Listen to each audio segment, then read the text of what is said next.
Ever wake up in the morning and just feel completely unmotivated to do anything, but you know you got to get stuff done? Today I'm talking about discipline versus motivation. The differences between the two and the science behind it and what you can do so that you can win in life and in business and whatever else you're trying to accomplish, whether you have the motivation to do it or not.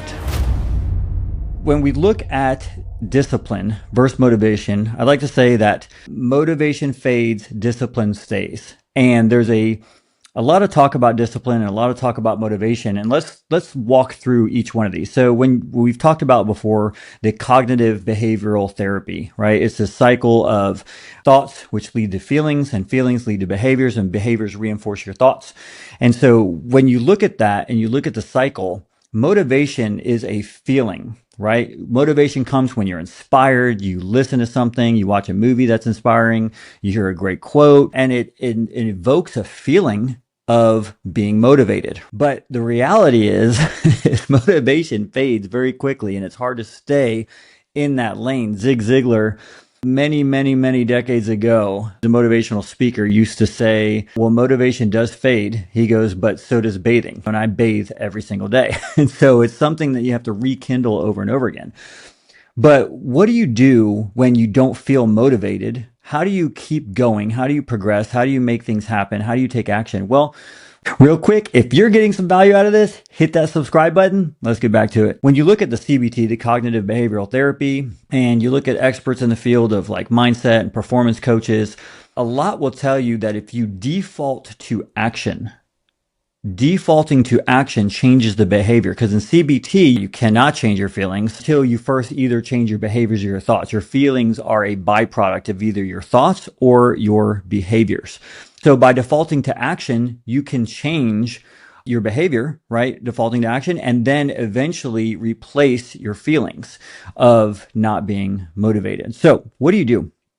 What do you do when you're unmotivated and you're trying to be disciplined and you just can't seem to start? Motivation is great at getting you started, but it's not very strong when it comes to keeping you going. So what you have to do is you have to do the 5-second or the 5-minute rule, where you say, okay, for the next 5 seconds, I'm going to default to action and I'm just going to start moving on something in that direction. Or 5 minutes. I'm going to do this for 5 minutes. And then a lot of times you overcome the feelings of being unmotivated, you get engaged and you're able to pursue it. The other thing that you can do is create process and routine to have the discipline to default to action over time. Anyone who's done anything great in life, whether it's accomplishing something on the sports field, accomplish something in business, or whatever it is, anything that takes a long, arduous process or time to accomplish something, there is a common thread of discipline showing up over and over and over again, regardless of feelings or emotions. For example, going to the gym and getting in shape. One of the things that you can do is just say, okay,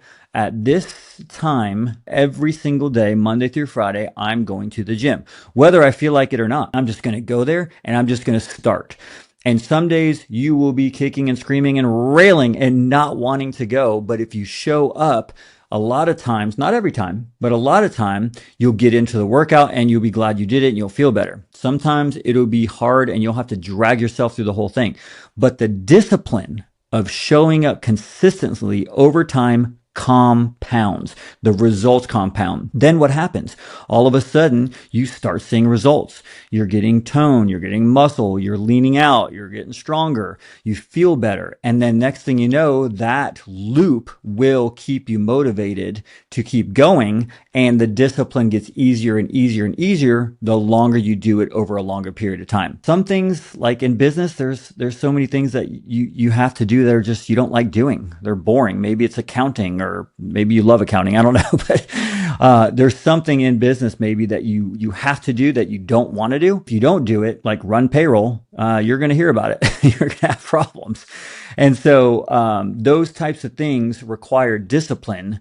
and scheduling and processes. So creating habits, creating processes are one of the key ways to be disciplined over time. Heard maybe about attaching habits to other habits. That's a great idea. So for example, if you have a new routine that you want to accomplish in your life and you know it's going to take discipline, like drinking more water every day, then what you can do is attach water to something else that you do. So like, hey, when I eat breakfast, I'm also going to drink 2 glasses of water with my breakfast every day. That'll get me jump started. Then when I go to the gym, I'm going to take my water jug with me and I'm going to drink it while I work out. And so you can attach it to other habits so that way you can easily do it and have that discipline. So here's my advice. Do not rely on motivation, because if you're going to sit around and wait to be motivated to do something, you may be sitting around for a really long time. Motivation will get you started. Discipline will help you get to the finish line. So discipline is definitely greater than motivation, but you need to rekindle that motivation over time. Let's be honest. If you have to drag yourself to do something 100% of the time, it's going to stay hard. So seeing results and progress in an area help rekindle motivation. Reading, learning, studying, listening to podcasts, whatever on the specific thing that you're working on,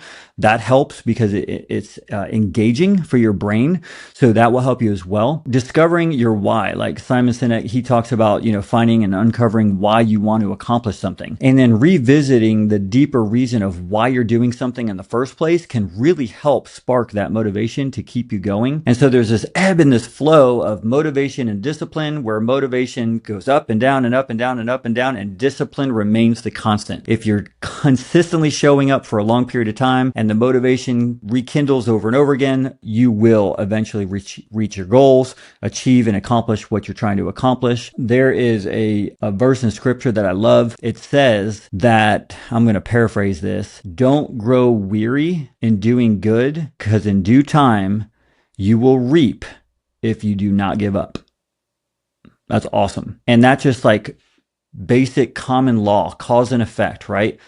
Show up every day, keep pushing forward no matter how you feel, whether you're motivated or not, and eventually you will reap the reward. So my challenge to you today is, what are you procrastinating on? What are you not doing that you know you should be doing? Where do you need to be more disciplined in your life so that you can arrive at the destination you're trying to arrive at? Think about that. And if you're looking to take it to the next level, check out this next video.